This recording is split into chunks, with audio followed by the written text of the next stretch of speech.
Jamar Chase is totally capable of being the number one overall wide receiver during any given year. Jamar Chase is dependent on Joe Burrow staying healthy. Joe Burrow is dependent on Jamar Chase staying healthy. That's kind of the problem as to why we haven't seen Jamar Chase dominate wide receiver rankings year after year after year. But when you take a look at the data from last year, the stats don't lie in terms of what Chase was doing with Joe Burrow. We'll break it down in a second, and I'll explain why he is arguably the number one overall player. Not that you should be taking him necessarily number one, because you don't need to, but you could draft him at 3 or 4 overall and essentially be getting the number one overall player. I'm not saying I'm against drafting him number one. He's certainly capable of I think, exploding from his 4, 5, 3 draft value, giving you more of an advantage, but it doesn't mean he can't earn his keep at 1 overall. And sometimes you want to, on Underdog Fantasy, promo code Smitty, we'll be drafting tonight, you want to mix up your 1, 2, 3 overall built team. So yeah, you might take Christian McCaffrey 8 times out of 10, but you should be trying to draft a Jamar Chase built team from the 1, 2, 3, 4 spot on occasion. I'll explain why. I'll show you my absolute favorite team so far this year. My favorite build that smashes your league mates, your tournaments into oblivion. I'm going to show you that build, and it evolves, or it involves Jamar Chase or Hill or Lamb to make this strategy work. The Fantasy Football Show begins right now. Live from the FantasyFootballShow.com studios. It's the Fantasy Football Show. Live! Monday through Friday, 8 p.m. Eastern. Smitty is also live whenever news breaks. Jamar Chase was insane last year when Joe Burrow was on the field. Keep in mind, Joe Burrow got hurt in week number... Well, really, he played through week number 10. So Joe Burrow... through week 10 was, with a very bad beginning to the season. If you remember Joe Burrow's game log, it was 0 touchdowns in week 1, 2 touchdowns in week number 2, 0 touchdowns in week 3, 0 touchdowns in week 4. He started off really, really bad. But then Joe Burrow had 3 touchdowns. Then he had 2 touchdowns, 3 touchdowns, 2 touchdowns, 2 touchdowns, got injured. And so we're not going to count week 11, but we'll count week 10 and say that during the time frame that Joe Burrow was in the lineup, Jamar Chase was the number one overall wide receiver in terms of targets. What's important for a wide receiver? Targets. Targets equal opportunity. Targets equal touchdown opportunity. Targets equal reception opportunity. Targets equal a chance of this team's going vertical and in the red zone more often. Targets are king when it comes to judging a wide receiver's potential, just like touches are king for a running back. Not carries, not just receptions, but total touches, total opportunities. It's more important that a running back gets opportunities than he gets carries, because the opportunities will lead to production. More importantly, the opportunities could lead to touchdowns. Targets are the same thing for wide receivers. Jamar Chase may have finished, if we look at the data right here, Jamar Chase may have finished as the 11th best wide receiver in 2023 with targets, with 9.3 targets per game and a total of 139 targets. But that is surface level type stuff. If you dig into it and you say, well, looking at this right here, Smitty, in week number 1, Jamar Chase had what? Jamar Chase had 9 targets. In week number 2, he had 8 targets. Week number 3, 15, 9, 19, 13. Bye week, 12, 8. Then what happens? Joe Burrow is injured. 6, 7, 6. 12 was nice. 4, 4, 7. If you take Jamar Chase's weeks 1 through 10, which is 9 games because there's a bye week in the middle of it. You take Jamar Chase's weeks 1 through 10, and he is the number one overall wide receiver in fantasy football in targets with 11 per game if you extrapolate out weeks 1 through 10 across 17 games. And I don't like extrapolating data when we're talking about taking 3 or 4 games and trying to tell some story with extrapolated data that is not big enough to do any kind of conclusion drawing.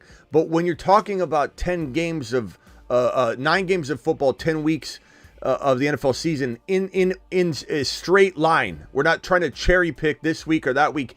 Weeks 1 through 10, Jamar Chase has 11 receptions per, or 11 targets per game, 187 total targets, which puts him by far and away as the number 1 target getter in the National Football League in 2023, above CeeDee Lamb. CeeDee Lamb was 10.5, as you can see right here. I'll put this on CeeDee Lamb's number. CeeDee Lamb was 10.5. 10.5. The difference between CeeDee Lamb and Jamar Chase is 0.5, which is actually all the way down to this territory when you start saying, what's the difference between the next best wide receiver targets per game? Actually, let me sort that. I have that right here.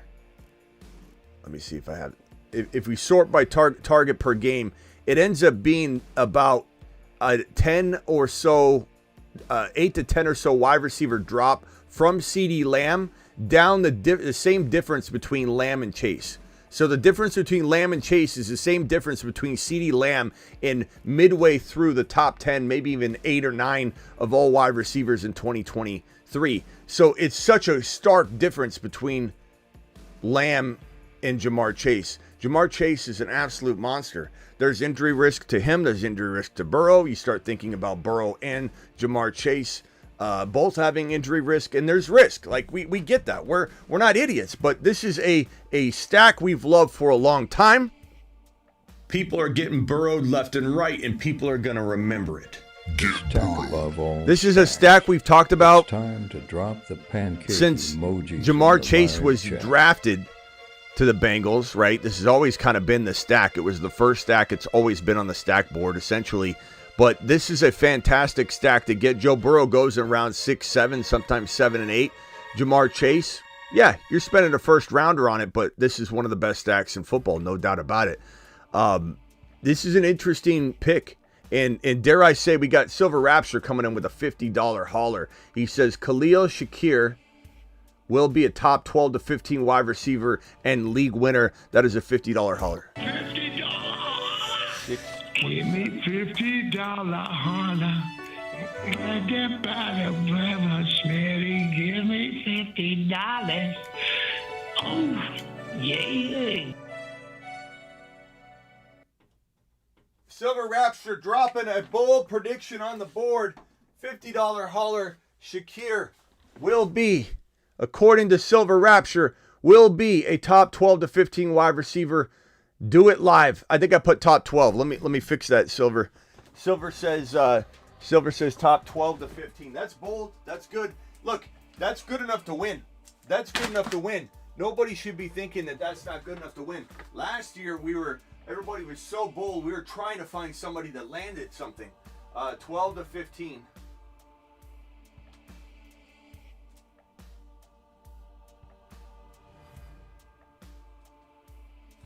Silver Rapture doing it live. Thank you, Silver. Appreciate you dropping that bold prediction on the board. This Silver to the moon. To the moon. This strategy that I'm about to show you annihilates your league into a million little pieces. Puts your best ball team in such an advantageous position to win. You can't draft it too easily in weeklies because of the value of the second and third rounder I'm about to show you. But you can smash the hell out of this. Actually, let's go to this board here. And this works really with Kyron going around 3 and HN going around 2. But tell me, and I don't mind even using this example right here that's left on the screen here. Either one of these guys, Jamar Chase or Tyreek Hill or Lamb Chops, you could put any one of the wide receivers here. You could say JJ, but it doesn't feel quite the same right now with the way JJ, he doesn't feel Hill good or Jamar Chase good or CeeDee Lamb good this year just because we don't know what his touchdown totals are going to look like. But you could put Lamb chops here. You could put Hill here. You could put Jamar Chase here. You could even argue St. Brown is a almost tougher call to make over these guys, but like capable of being a top 3, top 2, top 1 wide receiver. I mean, look, St. Brown's capable of it. He really is. St. Brown, we talked about it the other night. He had, I think, 2 or 3 end zone targets inside the end zone last year. That's going to be massively increased in 2024. He's probably going to catch like maybe 2 or 3 more red zone touchdowns with more end zone targets. But Hill, Chase with Achane and Kyren, this is a home run. This is a win your league moment. You throw Mahomes or especially Jalen Hurts into this spot. You take McBride right here. Tell me you're not winning your local mom and pop league. You're not smashing your work league into a million little pieces. And let's just take Tyreek Hill out. You know I'm saying Tyreek and Lamb can go here as well. So I don't need to throw that in and confuse matters. Tell me you're not smashing your league since we're talking Jamar Chase. Tell me you're not smashing your league into a bunch of little tiny pieces by doing this. And if you go Joe Burrow in round 6, let's say, and we use that Mahomes pick on something else, so we'll go Burrow here in round 6 just to get that stack. And then now we have the luxury of using this 4th rounder on something else. There's Devontae Smith, who sometimes goes in 3, sometimes goes in 4. Just kind of depends on his value. You've got guys like Jacobs who are attractive in this territory. You've got a bunch of players that could fall here that let me see if I can grab somebody. Let's see, who do we got? Swift, get out of here. Get out of here, Swift. What are you talking about? You could say Kelsey here and then pick someone else here. There's all kinds of ways to make this smash. Tank Dell would probably be my favorite player to throw in right here at the current moment. Jacobs is nice. Devontae Smith is nice. But let's put little Tank Dell. I don't know if I have Tank Dell's graphic handy, so let's just copy Burrow's name over here and write Tank and or we'll put Dell. Dell in round 4, Achane in round 2, Kyren in round 3, Chase in round 1, Burrow in round 6, McBride in round 5. Tell me you're not destroying your league. Tell me you're not destroying your league with this approach. This is a league winner. You're getting 2 top 5 running backs in Kyren and Achane, if you ask me, and you're getting them without even spending your 1st round pick. Discounted beyond belief, Kyren. I don't understand what all you doubters are doing. What are you doing with your life? Do you understand how good this guy is, especially if you cuff him to the man that's going to absolutely make this a top 1 to 5 running back in some total in 17 starts? Not using them both at the same time ever. I'm talking about 17 isolated starts using this Corum and Kyren cuff. You're getting a top 1 to 5 running back. It's madness to me that everyone's not sitting here going, Kyren wins you a league in 3. The same can be said about Achane. Cuff him to Wright, cuff him to Mostert and Wright. You cuff Kyren to Corum and Achane to Mostert and Wright. You only need to draft like 1 other running back just for bye weeks or whatever. Jerome Ford, Zamir White, whoever the hell you want. Najee's over there, Benson's over there. You could absolutely destroy your league and stock up on all non-running backs by making this move right here. And you still have Jamar Chase in the 1st round? What is wrong with people? I don't understand it. How is this not being talked about as the best strategy in fantasy football 2024? I'll tell you why, because people aren't paying attention. This is a home run. This is a home run. Absolute home run. I love this. I could just as easily do this though.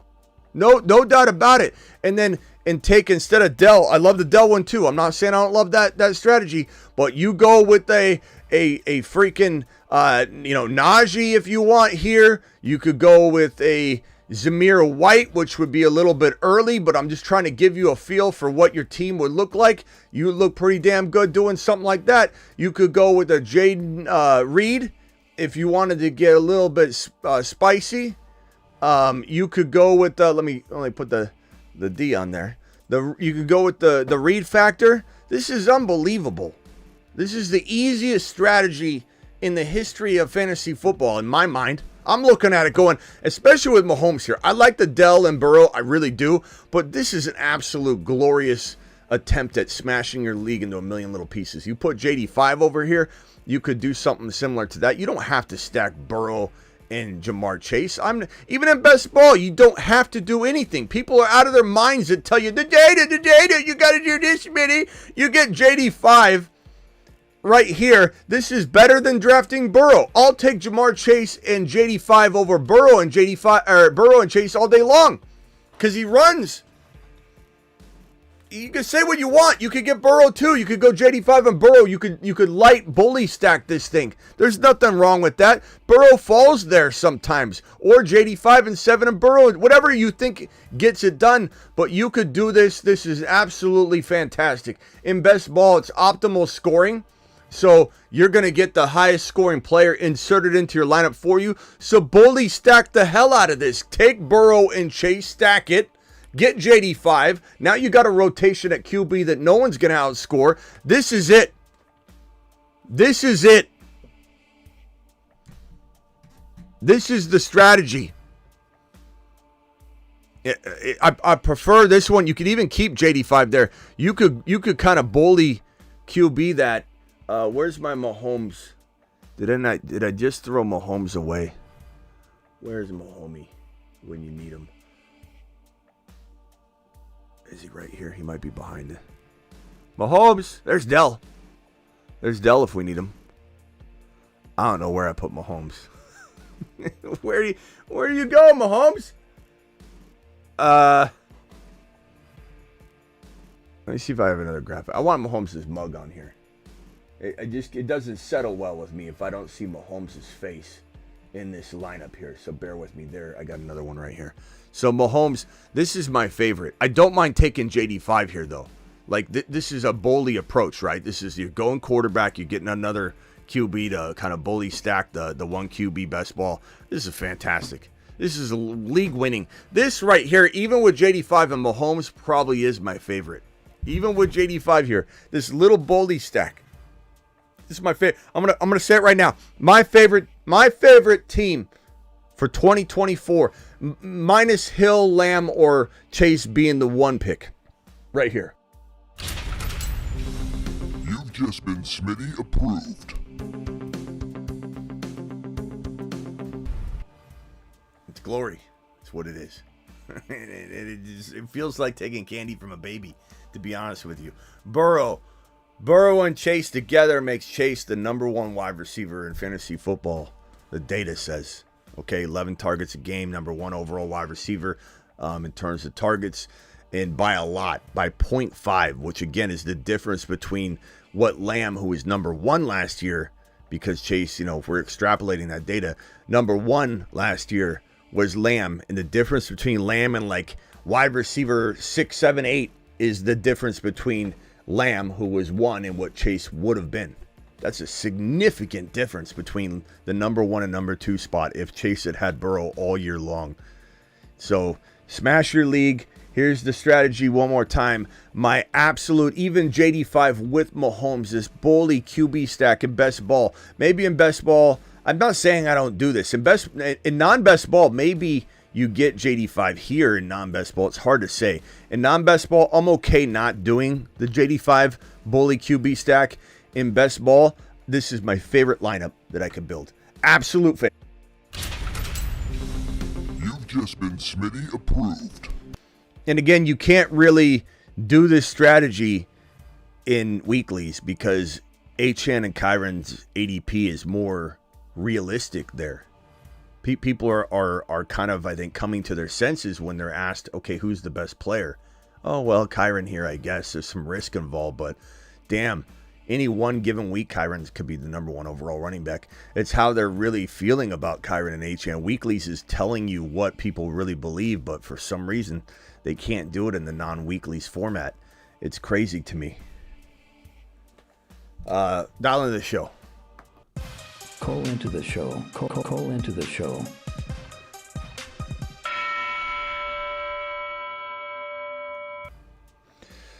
Dial in to the show if you know where you want to go with the next topic. Your boy's here to answer the call. Silver Rapture with the $50 hauler to start off the show. Appreciate you, Silver, for doing it live.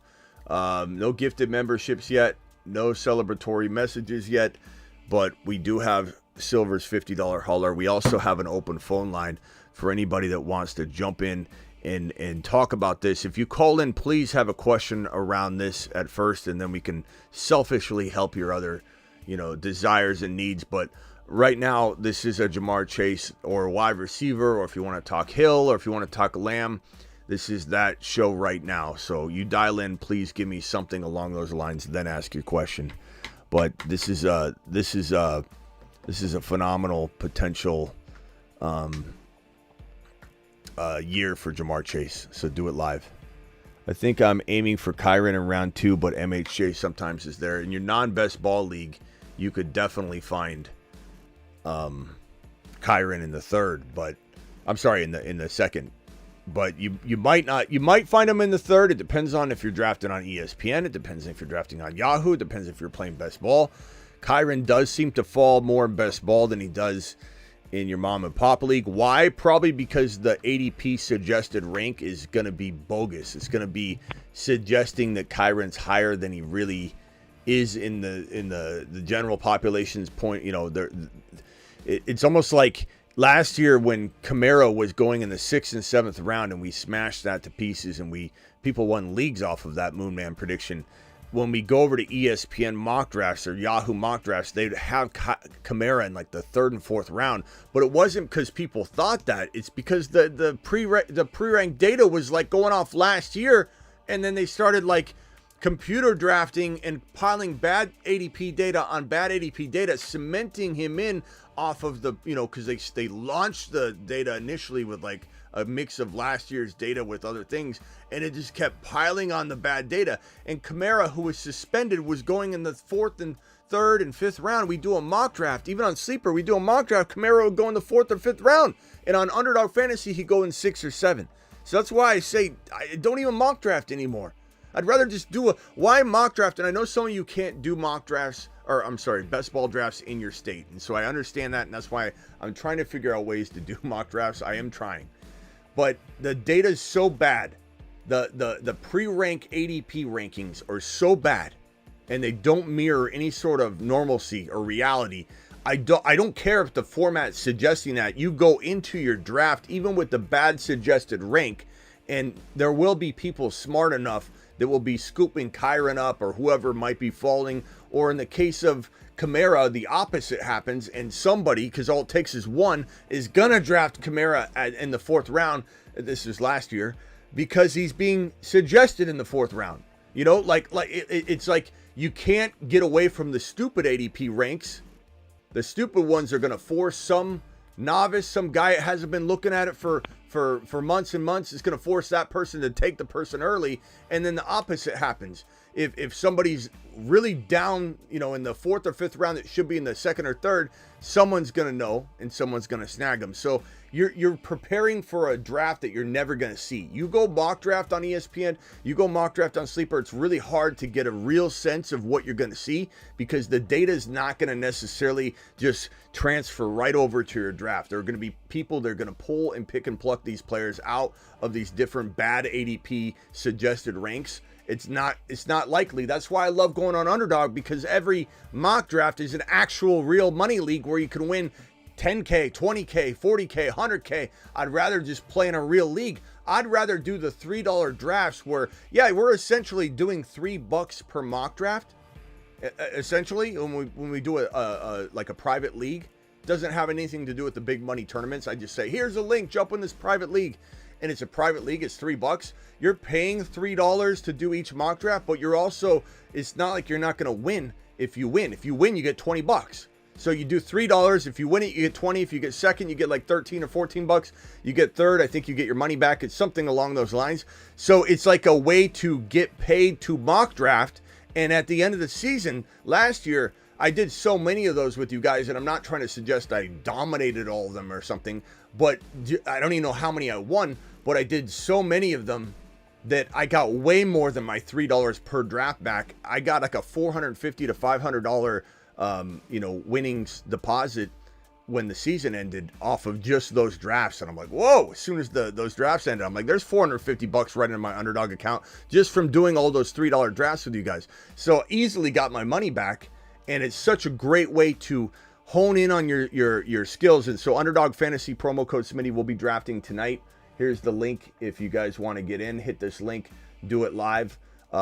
Smash that link. It uses code Smitty. They'll match your first deposit up to 50%. So if you drop 100, they'll give you 50. The minimum's $10, so they'll give you $5. So jump into that. And then hold on 1 second, Sebastian, who's on hold. Silver Rapture dropping another $50 hauler prediction. Ferguson will be a 1-3 tight end. Don't change the subject you're on. Just a bold prediction. That's okay. I'm wrapping up on that. I'm going to go to Sebastian in a second. So let's hit this $50 hauler. Silver to the moon again. Ferguson 1-3 tight end in 2024. That is a bold one. If that lands, you're definitely going to have, I think, a lead on winning the contest. So silver to the moon, $50 hauler. $50. Give me $50 holler. Get by the brother Smitty. Give me $50. Oh, yeah.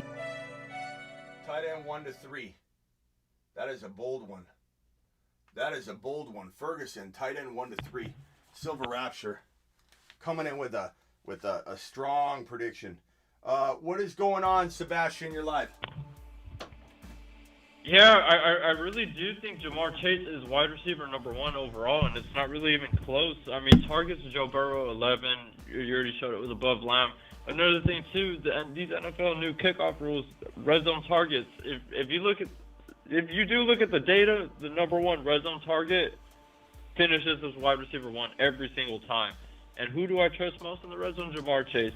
I mean, I have a feeling with Tyreek's schedule, it's going to be tough down the stretch. I don't trust CeeDee Lamb in the offense. I feel like this is the year he does take a big hit because he's just going to be force-fed volume over and over and over again, and he's going to be double-teamed every single play. So I don't like Lamb either for that reason. But, I mean, they got Burton, Higgins, Moss. Like, they're able to protect Chase and just put him in the right place at the right time. And I trust him in the red zone the most out of all of them, and it shows red zone wide receivers do finish as number 1. So he is the wide receiver Jamar Chase is like that guy that, and again, I'm not necessarily saying that everybody takes him number 1 overall in every draft going forward. I'm not saying that at all. I think that you got to pick your spots and take your Christian McCaffreys when you get 1 overall. Not every time, but a majority of the time, because out of every 10 drafts you do, 12 drafts, sometimes it's 14 drafts I've done, and I get the 1 pick like every 10 to 14 times. So that's that's less than a 10% share of Christian McCaffrey. There's nothing wrong with just taking Chase every time you get the 2 and 3 and 4 picks, But occasionally you build a little bit different team. Odds are you're building a little bit different team from the 1 pick than you are the 2 and then the 3 and the 4. So on occasion, I do think you should take Jamar Chase at the 1 overall in a best ball draft when you're doing hundreds of drafts. But I would say that like in a non-best ball format, because you don't have to take Jamar Chase 1 overall, I would trade down to like number 3 or 4 overall, get some advantage somewhere else, and then draft him. So my main point here isn't to start auto selecting this guy by default at 1 overall. So I don't want to get into these drafts at night and see everybody taking Chase 1 overall now. I'm not saying that, but if you do it on occasion, it's smart just to get that number 1 overall build with Chase in it. But this guy is easily, in hindsight, capable of being the number 1 overall pick. But so is Tyreek Hill, just to be fair. So is CeeDee Lamb. So is Christian McCaffrey. So is Breece Hall. So is Bijan Robinson. There really are 6, 7 guys that, in hindsight, very easily, no shock on my face. I'm not even like fazed by it whatsoever if one of those guys finishes the number 1 overall player. Minus that quarterbacks, if your format has quarterbacks scoring more than any other position, you're taking those things out of account. But I mean, look, Bijan, I could make a video about this same topic with Bijan, though. I could make this video, same topic with Christian McCaffrey, with CeeDee Lamb, with Tyreek Hill, with Jamar Chase. But I think that the thing is, it's a little more surprising to see Jamar Chase's name in this conversation that it is Hill or Lamb. So this has a little bit more of an impact when you watch this video versus something like that. I think Jamar Chase, the big fear for everybody, and you're very, very, it's okay to have this fear, you're very reasonable, that he's going to get hurt or Burrow's going to get hurt, because between the two of them, it does seem like that's been the problem. Like, they can't stay on the field long enough, or Joe Burrow has a very bad start to the year. That happens all the time, it seems. So it's not like we've seen consistency out of the two of them together, health-wise or performance-wise. So, you know, it's very natural for somebody to go, until I see it, I can't believe it, because he's never been able to consistently do it. Well, we'll see what happens. I know Jamar Chase is, like, this guy is by far and away one of, if not the most explosive players that's catching passes in the NFL. At any moment, he could take anything house. I'm not saying Tyreek can. I'm not saying that Lamb can't. But this guy feels a little more, I guess you could say, I'm trying to think of the best way to describe him, but unstoppable. Like Tyreek Hill is unstoppable, but a lot of that's to do with how quick he is. You can't touch him, and that's all part of the equation, right? But like, let's say something happened to Tua, Tyreek Hill goes down not the drain, but he's not in the top 5 wide receivers anymore, I would venture to say, if Tua's out of the lineup. He would linger, kind of like Jamar Chase or Justin Jefferson. If Jamar Chase loses Joe Burrow, I mean, we saw him drop off. I'm not saying he would be exactly the same person, but he does feel more capable of being able to continue on, because he's such a dominant player at every level of his game. Whereas I'm not saying Hill isn't. I'm not saying Hill isn't absolutely a master. I'm not saying Lamb isn't also absolutely, glorious, but I do feel like this guy is so polished all around that he can get what he needs to get better with, and especially that Browning's been pretty proven if something happens to his quarterback. But we'll see. I'm excited about it. I think Jamar Chase to the moon. And, don't be afraid to take him 2, 3, or 4, and on occasion take him 1. I'm surprised. I don't know. I just have the double down tendency. Like, for me, just CMC hard fade. I think I only have him in about 5% exposure, if that. I mean, half the time I am at 1.1. I don't even want him. Yeah, Bijan or Chase. Yeah, I don't blame you. I mean, 28 years old, the risk is there. Everybody that laughs said, "Oh, you got to take CMC, and as long as he's starting, you take him. As long as he's healthy, you take him." That's the same mentality people had with Eckler last year. So I'm not saying that McCaffrey can't do it. I just said draft him most times that you get the 1, just to make sure, because it's only going to be, it's exactly what you said, 5 to 10%. It's not going to be any different than that. So you're not getting the 1 pick overall every time you're on the clock. You're getting it 1 out of every. Now, obviously the odds are going to be different because it's random. But I would say between 1 out of every 10 to 15 drafts is going to be the 1.1. So McCaffrey's okay. He's okay in one, almost every one of those. Just because you can get Jamar Chase every time you want it, 2, 3, 4. You just got to be careful you're not doing what we did with Bijan last year, which still didn't lose leagues. He was running back 9. But if we're taking Bijan at 1, 2, 3, 4, 5, 6, 7, we're really limiting our exposure to the other really strong candidates in the 2, the 3, the 4, the 5 spot.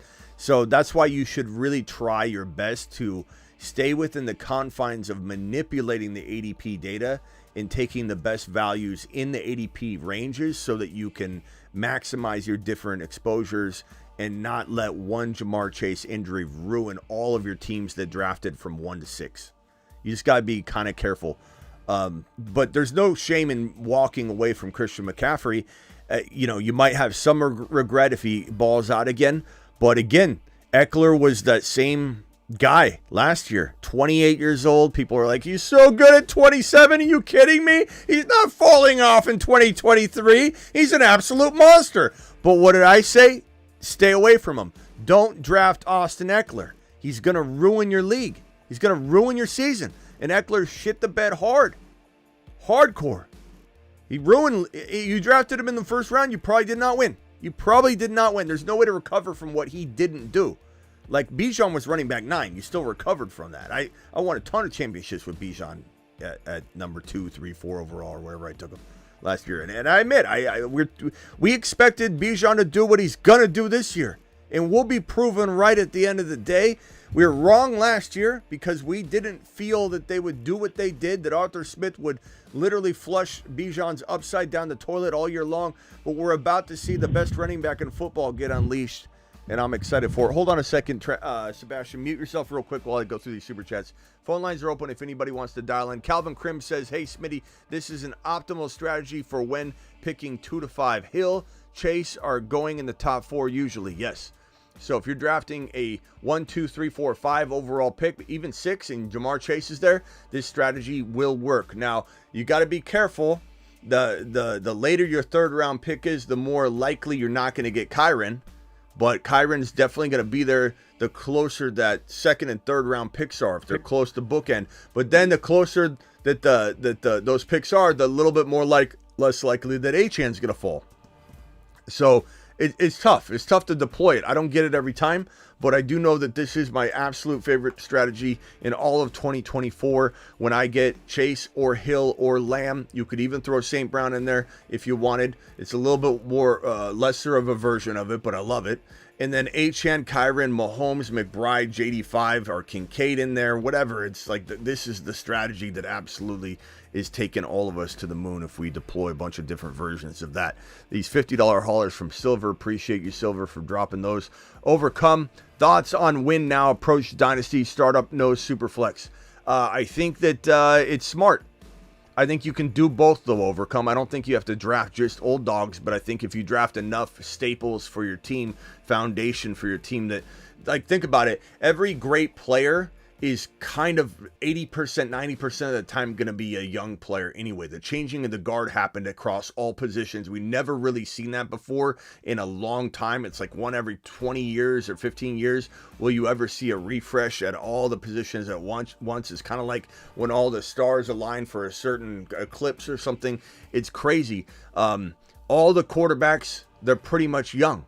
Down the entire line. You got Hurts, Mahomes, Josh Allen, AR5, Stroud, JD5. You got literally these young dogs straight down the QB pool. You've got all the running backs except for CMC are starting to become young dogs. The changing of the guard happening.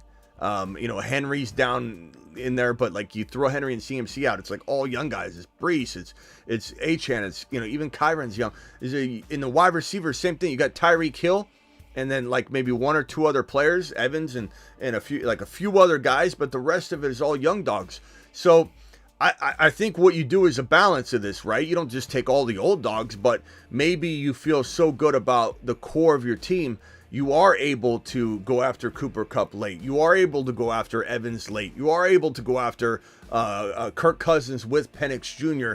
as your starting QB if you wanted to get crazy like that. But yes, Overcome, you absolutely should be playing the game of scooping up older players that people are running away from, but all while building the team so that it's not a losing proposition year in and year out once a year or 2 passes. Justin with the $5 hauler, buy or sell. Buy a little. Buy, sell, or buy a little. Best ball ADP. Thielen? No, not at all. Likely. Every time I see him as my tight end 2, I think it's fine. Even tight end 3 especially. So buy him almost every time. Juwan Johnson, no thank you. Tez Walker, nah. Bateman, no thank you at all. Braylon Allen, definitely feel like Braylon Allen is a solid touchdown contributor and a must own if you're a Breece Hall owner, but definitely one of my favorite running back 5-6s to have on my bench, especially if I build a certain way where I need a touchdown producer, a bye week fill-in guy, and I don't think that's a knock on Breece Hall's value whatsoever. Phone lines are open. Dial into the show. Appreciate you. Call into the show. Call into the show. May be a shorter show today. I am going to be wanting to watch this presidential debate, which I think is going to be quite interesting. I think everybody should vote, no matter what you're leaning. Don't necessarily need to get political up in here. I know people get very upset about that, but I think everybody should be paying attention, watching, voting, speaking their mind, and in a peaceful way, and watch this situation tonight. It's gonna be it's gonna be really interesting. I'll tell you that. Anyway, I think I want to jump and watch that. So this will be a shorter show today. Probably the shortest show we've ever done in the last year, because we're at 40 minutes right now, and I might bail before the 50-minute mark just to get the debate in to watch it live. Brucey in the building. What's up, my boy Bruce? Hey, Smitty, I got a question for you. What's a better strategy to draft one RB that needs that's a stud, or to draft a combo? I mean, if I draft Bruce, you know by now I'm never going to give you an answer on this kind of question. There's no answer for this. What's your draft slot? Is it PPR? What's the tendency for people to scoop up running backs? I just showed you one of my favorite strategies is this one right here, where I've got 2 RBs, but since I'm not taking an RB in round 1, this strategy, it makes sense to grab 2 RBs a little bit more than not. And then I love going to RB. You give me Gibbs and Breece Hall at 12 and 13. Sometimes that happens in best ball. I love that. I take Bijan at 5, Achane at the middle of 3, and Kyren falls to the middle of 3. I take running back. In best ball, Underdog Fantasy, promo code Smitty, links in the live chat. I'll do that all day long. I'm not scared to go 3 RBs in best ball on Underdog. Oh, why? Because someone told me that the data won't let you win if you go triple RB, Smitty. You got to go off last year's stats.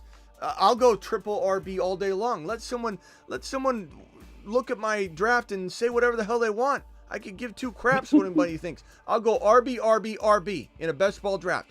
Abso-freaking-lutely. So I got one. The answer is there is no answer. The answer is best player available, Brucey. I wish I could tell you. I can tell you that I could develop a strategy, this wide receiver that I love. I could go Marvin Harrison Jr. and Garrett Wilson all day long. I could go Bijan and Achane and Kyren from the 5 spot all day long. I could go Gibbs and Hall from the 12-13 if someone's stupid enough to let Gibbs and Hall fall to 12 and 13, and it happens all the time. I could go that all day long. I could go Bijan and Debo and Kyren and Mahomes and have a very balanced approach all day long. I could do all of those things. Yeah, because I was kind of I got the lot. We do a lottery thing. I ended up with the 3rd pick. So I was kind of okay, do I draft if it's me Breece? If it's me in the third pick, if I don't go Bijan or Hall, which I do all the time, I think you try to deploy the Chase, Achane, Kyren approach. You try, or the Hill or Lamb approach. But Bijan or Chase, bro, that you're splitting hairs in a PPR or half PPR. In a non-PPR, which I don't know anybody that plays that anymore. Grandmas, I don't know who plays in non-PPR. But non-PPR, then I go Bijan. But I don't play in that, so I don't play with grandmas. I play with Aunt Edna at the very minimum and Uncle Buck. Grandma's out. But Jamar Chase, those 2 running backs are fantastic. And if one of them gets sniped, bro, you go balance. You go Jamar Chase, you go Achane, and if Kyren goes, then you go Jalen Hurts and you get Jacobs in 4 or Tank Dell in 4, and Najee and Zamir and Jonathan Brooks later, and you got Bijan and those guys or whatever, or Achane and those guys. Smash, Brucey. There's no formula. There's no set plan. There's no drafting a position. Anybody that drafts a position doesn't know what in the hell they're doing. They're being, you know why they don't know what they're doing? They may win. That strategy may win. I'm not saying it doesn't win. I'm not saying some of the best fantasy minds don't go wide receiver. That's why you see a lot of best ball winners coming out with 4 wide receivers in the first 6 or 7 rounds, is because the traditional best ball poker player, guy that loves the stats, that doesn't even watch a lot of content necessarily. He's going off numbers. He's doing a lot. That guy, those guys typically do follow that trend for whatever reason. I'm not saying that they're sheep in that, but they do tend to follow that statistical data without the gut instinct involved. So it tends to create a big pool of 7 to 8 people in every 12 players in a league that are going heavy wide receiver, and they're good drafters on top of that. Typically they're just all following that trend for whatever reason. They just pile it on. And so naturally a lot of winners will be from that wide receiver pool. But if I could convince 3 or 4 in every draft to go running back against the grain with all the value, I promise you we'd see an even number of running back, wide receiver, running back, wide receiver. We'd see a balance of people. There would be no real data telling you to go this or that coming out of the 2024 data. If I could promise you that I get people and force them to go running back. It just so happens to be what so many people prefer to do. G West says just got CMC, Kyron, and Jacobs in a weekly. That's a really good running back stable, my guy. Get Lloyd if you can and cuff to Jacobs. I think it's going to be a critical cuff. Smitty for Prez, thank Travis for VP, Fantasy Football Community for Senate. Thank you, appreciate you, Justin. Justin to the moon, dropping super chats galore. Brucey, I'm out of here in a second because I'm going to watch this debate. I'll be back tonight, though, I promise. I'll be back tonight. Anything else, Bruce, that you have? Yeah, I got a trade offer, though. All right, hit me with it quick. Just now. Thank you, Silver. The 12th overall pick. 12. I give up my third, and I get the 12th. And I get his third, and I don't have to give up anything else but the third overall pick. Would you do it? So third overall, and then you get the 12 overall pick? Yeah, and then I get his third round pick. Third rounder, I'd smash that. Why? Because I think Bijan probably won't fall. I think Hall or Gibbs could fall there. And yeah, that's a smash. As much as I like Jamar, Lamb, and Chase, like give me Gibbs all day long, and he falls there all the time. If he doesn't, then you've got MHJ, Garrett Wilson. You got a plethora of potential guys to grab. And if you're telling me, like, think about this, Brucey, this is what you're really doing. So that third rounder, would you say Jalen Hurts is possible with that third round pick? Yeah. Okay, so, or Mahomes at least, right? Yeah. Okay, so this is what you're doing. You may get Gibbs and Hurts for Tyreek Hill. Like that's a smash. If for any reason Gibbs doesn't fall, your worst case scenario is you get MHJ and Hurts for Tyreek Hill. Like you got to do this trade. Just make sure whatever you do, make sure you take a bona fide stud guarantee with that third rounder to ensure that this swap makes sense. If you go some weird Keenan Allen bullshit with this third round pick, then you threw all of the upside of swapping this away. You make sure this is a bona fide lock, this third round pick, and it will guarantee that you win on that trade. Even if let's say MHJ got hurt, knock on wood, or whatever receiver you got, Hurts is still going to compete with Hill in that trade. Maybe you'd rather have Hill, of course, but like it's going to be something that makes you still alive in the trade. And if Hurts got hurt, knock on wood, MHJ would still give Hill a run for his money. That's why those 2-for-1s are beautiful, but just make sure you invest wisely with that third rounder. Brucey, appreciate you, bro. Yep. Yeah. All right, later. All right, guys, I'll be back tonight. I'm sorry to bail early. I want to watch this debate. Everybody should go watch it. Everybody should vote. Everybody should be active in that in their life to make sure you're voicing your opinion and making sure it counts. I'll see you all later. Can't wait to watch this. I'll be back tonight, and we'll be drafting on Underdog Fantasy, promo code Smitty. That link is right here. One more time, hit the link, do it live, smash that link. Underdog Fantasy, they'll match your first deposit 50%, all the way up to $250. I'll see you all later. Deuces. Thank you, Silver Rapture, for the 250s, the $100. Calvin Overcome, Justin Rush, Wes, and Justin Rush to the moon. Be back tonight.